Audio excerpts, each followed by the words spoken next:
नमस्कार दोस्तों, आप सभी का एक बार फिर से स्वागत है हमारे चैनल दुर्गा भक्ति मार्ग में। आज मैं आप सभी को सुनाऊंगी संपूर्ण सोमवार व्रत कथा और व्रत विधि। सोमवार का व्रत साधारणतः दिन के तीसरे प्रहर तक होता है। व्रत में फलाहार या पारण का कोई खास नियम नहीं है, किंतु यह आवश्यक है कि दिन रात में केवल एक ही समय भोजन करें। सोमवार के व्रत में भगवान शिव और माता पार्वती जी का पूजन किया जाता है। सोमवार के व्रत के 3 प्रकार होते हैं: साधारण प्रति सोमवार, सौम्य प्रदोष और 16 सोमवार विधि। तीनों की एक जैसी है। शिव पूजन के पश्चात कथा सुननी चाहिए। प्रदोष व्रत 16 सोमवार कथा तीनों की अलग अलग है, जो आगे लिखी गई है। बहुत समय पहले की बात है। किसी नगर में एक साहूकार रहा करता था। वह बहुत धनवान था और उसके घर पे धन धान्य किसी प्रकार की कमी नहीं थी, परंतु उसके एक ही दुख था कि उसकी कोई संतान नहीं थी। वह इसी चिंता में दिन रात दुखी रहा करता था। वह संतान की कामना के लिए प्रति सोमवार को शिव जी का व्रत और पूजन किया करता था तथा सायंकाल को शिव मंदिर में जाकर शिव जी के श्री विग्रह के सामने दीपक जलाया करता था। इस भक्ति भाव को देखकर एक समय श्री पार्वती जी ने भगवान शिव महाराज से कहा, हे प्रभु, यह साहूकार आपका अनन्य भक्त है और सदैव आपका व्रत पूजन बड़ी श्रद्धा भाव से करता है। इसकी मनोकामना आपको पूर्ण करनी चाहिए। शिव जी ने कहा, हे देवी, यह संसार कर्म क्षेत्र है, जिसे किसान खेत में जैसा बीज बोता है वैसा ही फल काटता है। उसी तरह इस संसार में जैसा कर्म करते हैं वैसा ही फल भोगते हैं। पार्वती जी ने अत्यंत आग्रह से कहा, महाराज, जब यह आपका अनन्य भक्त है और अगर इसको किसी प्रकार का दुख है तो आपको अवश्य ही इसका दुख दूर करना चाहिए, क्योंकि आप सदैव अपने भक्तों पर दयालु होते हैं और उनके दुखों को दूर करते हैं। यदि आपने ऐसा नहीं किया तो आपकी सेवा और व्रत मनुष्य क्यों करेंगे? पार्वती जी का ऐसा आग्रह देख भगवान शिव कहने लगे, पार्वती, इसके कोई पुत्र नहीं है, इसलिए यह अति दुखी रहता है। इसके भाग्य में पुत्र न होने पर भी मैं इसे पुत्र की प्राप्ति का वर देता हूँ, परंतु यह पुत्र केवल 12 वर्ष तक ही जीवित रहेगा। इसके पश्चात उसकी मृत्यु हो जाएगी। इससे अधिक मैं इसके लिए और कुछ नहीं कर सकता। यह सब बातें सुन पार्वती जी थोड़ी प्रसन्न हुई। उनकी ये सभी बातें साहूकार सुन रहा था। इससे उसको कुछ प्रसन्नता हुई और कुछ दुख भी हुआ। वह पहले जैसे ही शिवजी महाराज का व्रत और पूजन करता रहा।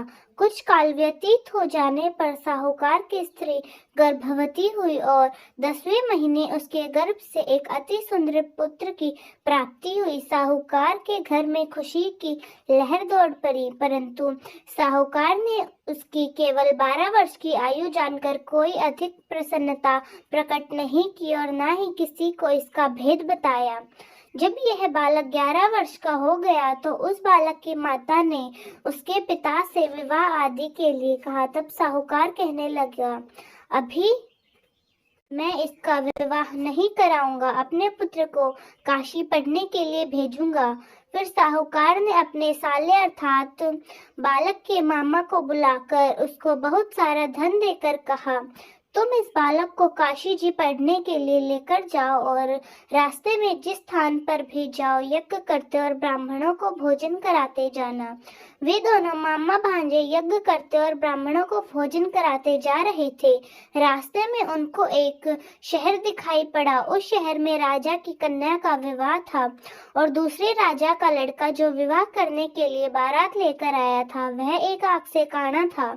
उसके पिता को इस बात की बड़ी चिंता थी कि कहीं वर को कन्या देख ना ले और उसके पिता माता किसी प्रकार की अड़चन पैदा ना कर दे। इसी कारण जब उसने अति सुंदर सेठ के लड़के को देखा तो मन में विचार किया, क्यों ना दरवाजे के समय इस लड़के से वर का काम चलाया जाए। ऐसा विचार कर वर के पिता उसे और उसके मामा से बात करने लगे और वे दोनों राजी हो गए। फिर उस लड़की को वर के कपड़े पहनाकर तथा घोड़ी पर चढ़ाकर दरवाजे तक ले गए और सब कार्य प्रसन्नता से पूर्ण हो गया। फिर वर के पिता ने सोचा कि यदि विवाह का कार्य भी इसी लड़के से करा लिया जाए तो क्या बुराई है। ऐसा विचार कर लड़के और उसके मामा से कहा, यदि आप फेरों और कन्यादान के काम को भी करा दे तो आपकी बड़ी कृपा होगी और मैं इसके बदले आपको बहुत कुछ दूंगा।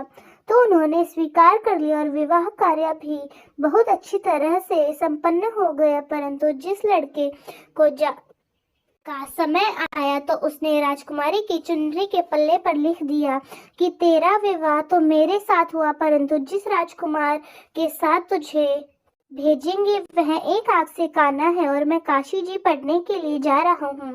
लड़के के जाने के पश्चात उस राजकुमारी ने अपनी चुनरी पर ऐसा लिखा हुआ पाया तो उसने राजकुमार के साथ जाने से मना कर दिया और कहा कि यह मेरा पति नहीं है, मेरा विवाह इसके साथ नहीं हुआ, वह तो काशी जी पढ़ने के लिए गया है। राजकुमारी के माता पिता ने अपनी कन्या को विदा नहीं किया और बारात वापस चली गई। उधर सेठ का लड़का और उसके मामा काशी जी पहुंच गए। वहां जाकर उन्होंने यज्ञ किए लड़के को पढ़ाना शुरू कर दिया। जब लड़के की आयु 12 साल की हो गई तो उस दिन उन्होंने यज्ञ रचा था।